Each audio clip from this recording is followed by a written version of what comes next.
चंद्र योग में गौ माता का गोधूली वेला में आना एक बहुत शुभ संकेत होता है। मैं बार बार अपनी गो कथा में कहता हूँ कि गौ माता को डंडा मत मारो, उस पर पानी मत फेंको, उसे भगाओ नहीं। वो नौकरानी नहीं है, वो महारानी है। ये ऐसा आनंद से हमारा मतलब 25 से 50 सेकंड ऐसे चलते हैं। हम भी आज दर्शन हो गए, हमें भी इनके एकदम साक्षात लक्ष्मी जी का स्वरूप है।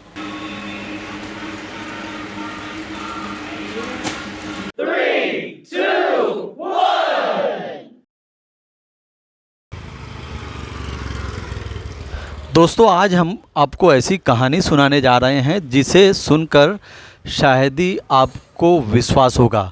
जी हाँ, हम बात कर रहे हैं छत्तीसगढ़ की राजधानी रायपुर के पौंडरी, जी हाँ, महालक्ष्मी मार्केट का ये शोरूम है जहाँ हम ये अंदर जा रहे हैं। आपको ये देखकर आश्चर्य होगा कि इस शोरूम में, जहाँ पर एसी शोरूम है, जहाँ पर साड़ियाँ बिकती है, एक से बढ़कर एक साड़ियाँ। ये देखिए, ये साड़ियों का शोरूम है। ये शोरूम के अंदर हम आ चुके हैं और अलग अलग वैरायटीज़ आपको साड़ियों की दिखा रहे हैं। लेकिन क्या हम आपको इन साड़ियों की वैरायटी या ग्राहक दिखाने के लिए आए हैं? बिल्कुल नहीं। ये जो हम दिखाने जा रहे हैं आपको, ये देखिए, ये गौ माता है जो विगत 7-8 सालों से एक समय पे इस शोरूम में आती है और इस शोरूम में आकर काउंटर के पास बैठ जाती है। लोग उसकी सेवा करते हैं और उसे रोटी खिलाते हैं। रोटी के साथ साथ वो आजकल एप्पल भी खाने लगी है।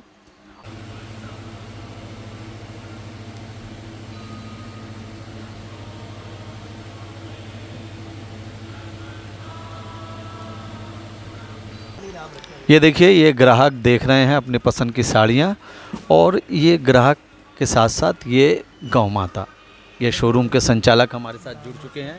सर जी जी जी, सबसे पहले तो आपको बहुत बहुत बधाई हो, इतना उत्तम कार्य आप कर रहे हैं, बहुत बड़ा काम कर रहे हैं आप। और बताएं, ये सिलसिला कब से शुरू हुआ, कब से ये गौ माता आपके शोरूम में आना शुरू की?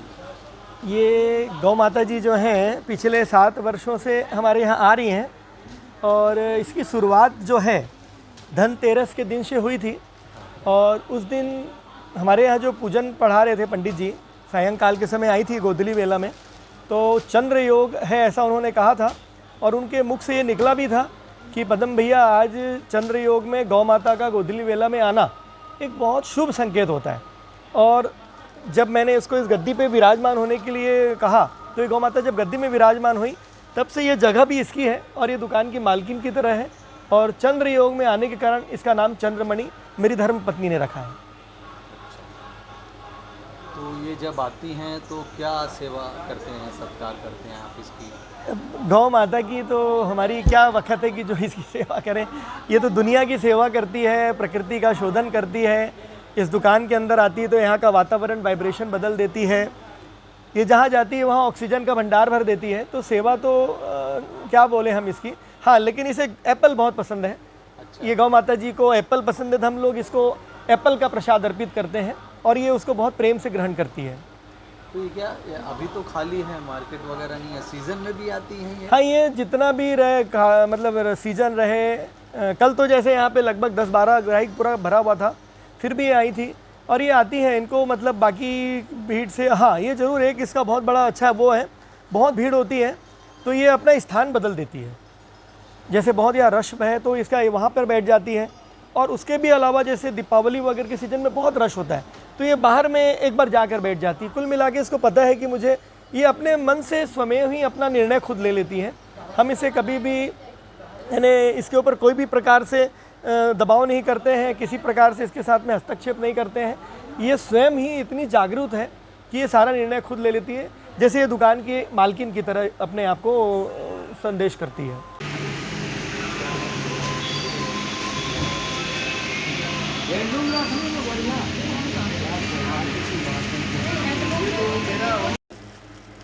ढाई 3 सालों तक पद यात्रा पूरा भारत का भ्रमण किया है और आज रायपुर में आप बैठे हुए हैं और एक अद्भुत और एक अकल्पनीय बात हम यहाँ पर देख रहे हैं। कैसा महसूस कर रहे हैं, क्या विचार हैं आपके? मैं पदम डाकलिया भैया को प्रणाम करूँगा और हमारी दीदी जी जो इनकी श्रीमती जी हैं उनको भी विशेष प्रणाम करूँगा। कि दाम्पत्य जीवन में दोनों ने मिलकर ये संकल्प लिया कि वो गौ सेवा करेंगे। और मैं आपने अकल्पनीय कहा तो ठीक है, कलयुग है भैया, तो ये अकल्पनीय है। हमारा कुत्ते से कोई विरोध नहीं है, सब जीव हमारे लिए बराबर हैं। जीवे जीवे शिव स्वरूपम सदा भाव्यतु सेवायाम। लेकिन मैं इस्लाम धर्म का अनुयायी हूँ, हमारे बहुत सारे सनातन के अनुयायी हैं। आप किसी से पूछिए, सनातन के अनुयायी, जैन के अनुयायी, इस्लाम के अनुयायी, कुत्ता यदि पानी में मुंह डाल दे तो उससे वज़ू नहीं हो सकता, उसको चरणामृत के रूप में प्रयोग नहीं किया जा सकता। लेकिन गौ माता अगर किसी पानी में मुंह डाल दे तो उससे वज़ू भी हो सकता है, उसको चरणामृत के रूप में प्रयोग भी किया जा सकता है। इसलिए गाय के बारे में कहा गया कि सनातन के 16 संस्कार, गर्भधारण, पुंसवन, सीमांतोनयन, जात कर्म, नामकरण, निष्क्रमण, अन्नप्राशन, चूड़ाकर्म, कर्णभेदन, विद्यारंभ, वेदारंभ, उपनयन, केशांत, समावर्तन, विवाह और अंत्येष्टि, 16 संस्कार पंचगव्य के बिना पूरे नहीं हो सकते। यानी गौ माता का दूध, दही, घी, गोबर, गोमूत्र। इसी तरीके से पैगंबर हज़रत मोहम्मद सल्लल्लाहु अलैहि वसल्लम ने फरमाया, गाय का दूध शिफा है, गाय का घी दवा है और इसका मांस बीमारी है। गुरु गोविंद सिंह जी ने कहा, गो घात का दोष जग से मिटाऊं। ईसा मसीह का जन्म गौशाला में हुआ। और जैन धर्म में गौ सेवा और अहिंसा का क्या स्थान है वो जग जाहिर है। तो मैं कहना चाहता हूँ, सभी धर्मों की बातों को मेरी पूरी पद यात्रा में एक बड़े स्तर पर चरितार्थ करते हुए यदि हम मिले तो पदम डाकलिया भैया और उनकी ये मनोहरा साड़ी शॉप जो है कि हमने बड़ी बड़ी कारों में और महलों में कुत्तों को बैठते देखा, लेकिन गौ माता यहाँ पर साक्षात महारानी के रूप में, राजरानी के रूप में विराजमान है। मैं बार बार अपनी गौ कथा में कहता हूँ कि गौ माता को डंडा मत मारो, उस पर पानी मत फेंको, उसे भगाओ नहीं। वो नौकरानी नहीं है, वो महारानी है। वो महारानी आज यहाँ पर पदम भैया की दुकान में दिखाई दे रही है। सन 2000 में, उसके पहले हम लोग सब खैरागढ़ के ही थे। अभी कहाँ रहना होगा? देवेंद्र नगर के सेक्टर में। और खैरागढ़ से यहाँ आए। यहाँ आने के बाद 2008 में हमने ये, मतलब इसके साथ जैसे ना माँ और बेटे का रहता है ना, मतलब पूरी ऐसा लगता है कि माँ है मेरी। गौ माता जी और माता जी एक ही होती है।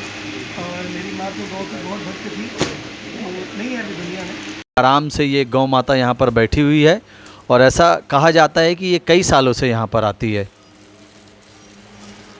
मैडम, आप लोग ग्राहक हैं यहाँ के? तो आप लोग पहली बार देख रहे हैं इन्हें? हाँ, आज पहली बार देख रहे हैं। आए दुकान में बहुत बार हैं, लेकिन आज पहली बार ही देख रहे हैं इनको। हम भी आज दर्शन हो गए हमें भी इनके। हाँ जी, काउंटर पे बैठी हुई है। आती रहती है, आती रहती है। हम तो ले जाते हैं बराबर कपड़ा खरीद के यहाँ से। हाँ जी। तो काउंटर पे बड़े आराम से बैठी है। हाँ, ऐसा हम लोग लगता है देखे जैसे- कि अभी साड़ी खरीदे थे, दरवाज़ा खुद से खोले और आके ऐसे मस्त बैठे, कुछ भी प्रणाम करे हैं, कुछ भी करे हैं, कुछ नहीं करे हैं, किसी को नुकसान नहीं पहुंचाती है।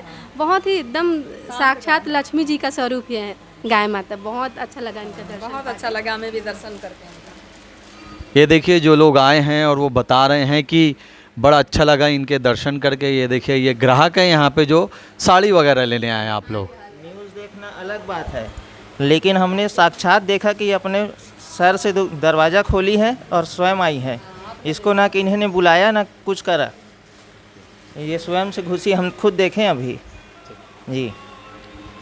ये देखिए, ये गौ माता बड़े आराम से गुड़िया सेवा करती हुई। क्या कर रहे हो बेटा? इनका सेवा कर रही हूँ। हाँ, जोर से बोलो। इनका सेवा कर रही हूँ।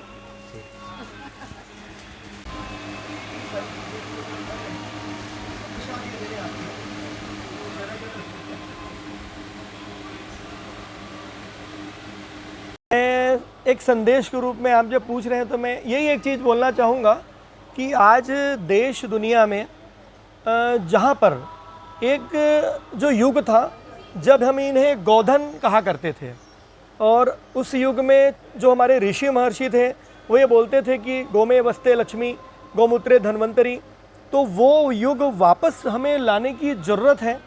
आज जो हम गाय को माता जो बोलते हैं वो ऊपर ही ऊपर बोलते हैं, अंतःकरण से नहीं बोलते हैं। अगर अंतःकरण से गौ माता हम बोलते तो गाय के लिए लावारिस शब्द, जानवर शब्द और पशु शब्द का उपयोग पूरे देश के अंदर में आज नहीं होता। या जो देश के लोग, कुछ लोग जो भी बोलते हैं ऐसा, वो नहीं बोलते हैं, या जो इसकी तस्करी होती है या जो इसकी कटाई होती है वो भी नहीं होती है। मतलब इसका कहीं ना कहीं ड्वेल इफेक्ट हो गया है।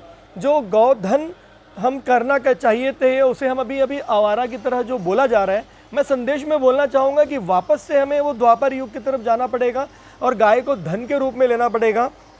क्योंकि हम अगर कितनी भी राशि एकत्रित कर लें अपने आने वाली पीढ़ी के लिए, वो अनाज ही खाएंगे, और जब तक ये धन, ये वाला गौधन नहीं रहेगा तो वो जो राशि धन है या रत्नों का धन है या लैंड भूमि धन है, वो कुछ भी काम उनके नहीं आएगा। क्योंकि सारे धन को शोधित करने का काम, और जो हम ग्रहण करते हैं अन्न को, उसको भी शोधित करने का काम, पर्यावरण को शोधित करने का काम, इस धरती माता के मिट्टी के जहर को भी दूर करने का काम, सूर्य भगवान की जो अल्ट्रा यूवी रेज को भी मतलब हटाने तक का काम जो कर सकती है इस धरती पे, वो ये गौ माता है।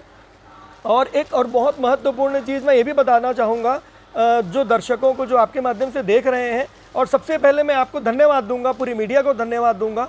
और एक विशेष चीज़ है, आप पूरी दुनिया के अंदर में एक निगाह करके देखिए, आप बड़ी बड़ी इंडस्ट्री को निगाह करके देखिए, एक तिनका खिला के और एक सादा पानी पिला के आप दूध और घी निकाल के आप अरबों रुपए की इक्विपमेंट बना लीजिए, आप दुनिया का बहुत बड़ा विज्ञान खड़ा कर लीजिए। ऐसा विज्ञान कभी मिलेगा नहीं कि तिनका सूखा और पानी खिला के पिला के आप वहाँ से दूध घी का भंडार निकाल सकें। जब हमारे को इतना सब कुछ पता है तो इसकी अवहेलना क्यों? बस मेरा एक यही संदेश है, मैं यही कहना चाहूँगा। सर आपका परिचय दे दें। मेरा परिचय तो पूरी टीवी पूरी दुनिया में अभी करोड़ों लोगों ने ये आप लोगों के माध्यम से देखा है। मेरा नाम है पदम डाकलिया और मुझे सब अभी गौपुत्र कहते हैं, तो मुझे बड़ी खुशी होती है।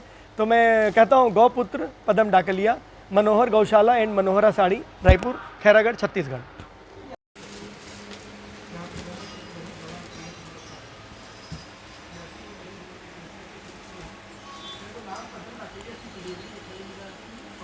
मैं बार बार अपनी गो कथा में कहता हूँ कि गौ माता को डंडा मत मारो, उस पर पानी मत फेंको, उसे भगाओ नहीं। वो नौकरानी नहीं है, वो महारानी है। वो महारानी आज यहाँ पर पदम भैया की दुकान में दिखाई दे रही है। और मैं यही भगवान से प्रार्थना करता हूँ कि पदम भैया की दुकान दिन दूनी रात चौगनी तरक्की करे।